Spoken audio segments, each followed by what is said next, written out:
अब नेक्स्ट पढ़ेंगे हम लोग इंटीजर के बारे में कि इंटीजर मतलब पूर्णांक क्या होता है। कि संख्याओं का ऐसा संग्रह जिसमें धनात्मक प्राकृतिक संख्या, ऋणात्मक प्राकृतिक संख्या और उसके साथ जीरो भी आता हो उसे हम पूर्णांक कहते हैं। जैसे फॉर एग्जाम्पल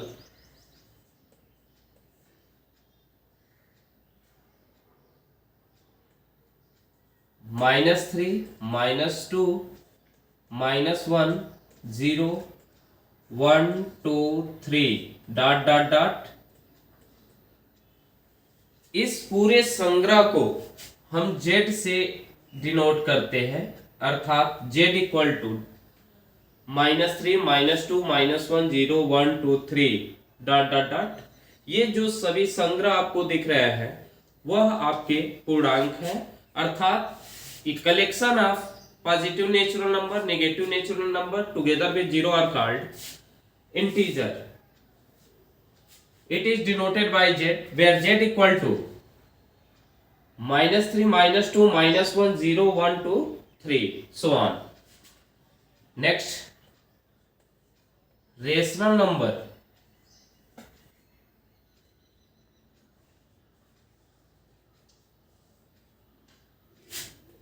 जो आपकी परिमेय संख्या है,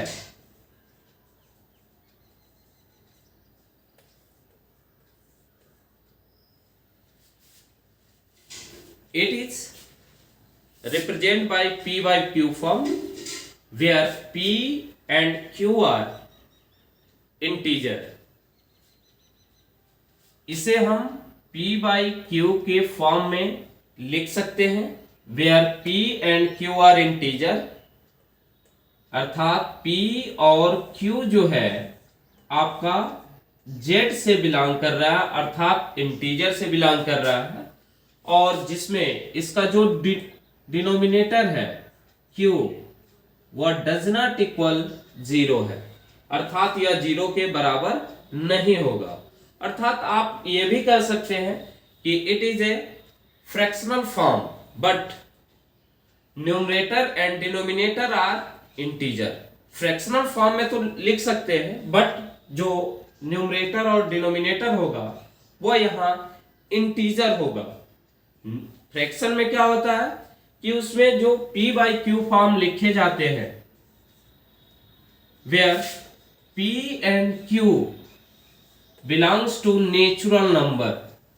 इसमें जो फ्रैक्शन है, फ्रैक्शन में आपके सेम एज जो फ्रैक्शन होता है वह रेशनल नंबर के ही तरह होता है, अर्थात p by q के टर्म में ये भी होता है, p by q के टर्म में ये भी होता है, बट केवल डिफरेंस जो आपको मिलता है where p and q are natural number in condition of fraction and condition of rational number p and q belongs to z, अर्थात p और q जो होता है z से बिलोंग करता है, बट इसमें जो डिनोमिनेटर q है वो डज नॉट इक्वल 0 होता है। ये सभी क्या है आपके, ये आपके रेशनल नंबर है। Rational number same as fraction के ही टाइप का होता है, लेकिन केवल अंतर आपका नेचुरल नंबर और इंटीजर का होता है। अब नेक्स्ट हम लोग पढ़ेंगे कि आपका इरेशनल नंबर क्या होता है। इरेशनल नंबर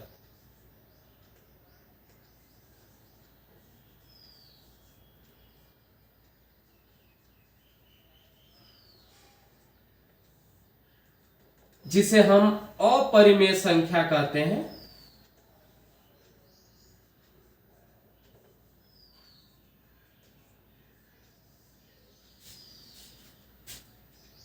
अपरिमेय संख्या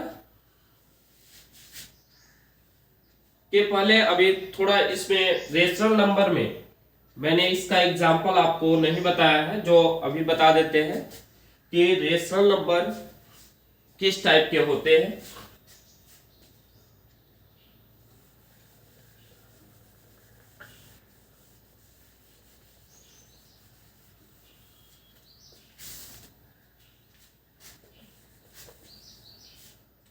फॉर एग्जाम्पल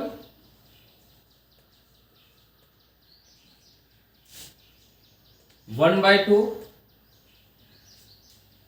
-3/4 0 8 -100 एक्सेट्रा। ये जो आपके बोर्ड पे दिख रहे हैं 1/2 -3/4 0 8 -10 -100 एक्सेट्रा, ये सभी आपके रेशनल नंबर है। आपको ये डाउट हो रहा होगा कि ये आपका जो p/q के टर्म का है, but p and q both are natural number है, तो इन दिस केस ये आपके फ्रैक्शन भी हो सकते हैं और रेशनल नंबर भी हो सकते हैं, क्योंकि फ्रैक्शन में आपका बोथ आर नेचुरल नंबर होता है, न्यूमरेटर एंड डिनोमिनेटर। यहां वो कंडीशन आपको दिख रहा है, तो इसलिए आप इसे फ्रैक्शन भी कह सकते हैं। बट इसके साथ साथ ये जो कंडीशन होता है रेशनल नंबर का, उसमें ये बताया जाता है कि आपको p और q जो होता है वह इंटीजर होता है। तो p और q जो इंटीजर का एग्जाम्पल है, ऊपर बोर्ड पे दिख रहा होगा, उसमें 1 2 3 इसमें आपके नेचुरल नंबर भी आते हैं। तो जो नेचुरल नंबर है वह 1 भी होता है, 2 भी होता है, जिसमें 1/2 ये क्या है, फ्रैक्शन भी हो सकता है, और ये इंटीजर से ही चूंकि ये बिलोंग कर रहा है, 1 भी इंटीजर से बिलोंग कर रहा है, 2 भी इंटीजर से बिलोंग कर रहा है, इस कारण यह रेशनल नंबर भी होंगे, रेशनल नंबर भी हो जाएंगे ये। अब यहां देखिए -3/4, इसमें -3 भी ये आपके जो कलेक्शन ऑफ इंटीजर है उसके ही एक एलिमेंट्स है, -3, और 4 भी वहीं से लिया गया है। 0 ये इंटीजर होता है, बट आपने अभी डिफिनेशन में पढ़ा है कि जो रेशनल नंबर होता है उसे p/q के टर्म में हम इंडिकेट करते हैं। तो जो p/q है, तो 0 को आप 0/1 आप लिख सकते हैं, वेयर 0 भी आपका इंटीजर है, 1 भी आपका इंटीजर से लिया गया है, इस कारण ये क्या होगा, आपका रेशनल नंबर होगा। आपको बताया गया है कि न्यूमरेटर 0 हो सकता है बट डिनोमिनेटर नहीं, क्योंकि आपके डिफिनीशन में लिखा गया था p/q where it is represented by p/q where p and q are integer and q does not equal 0। जो q है नीचे वाला जो है आपका हर जिसे बोलते हैं डिनोमिनेटर को, वह 0 नहीं होना चाहिए। अब हम नेक्स्ट में पढ़ेंगे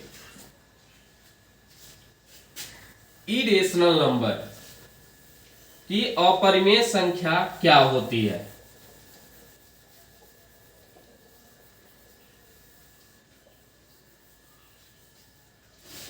इरेशनल नंबर, इसी को हम इरेशनल कर देते हैं,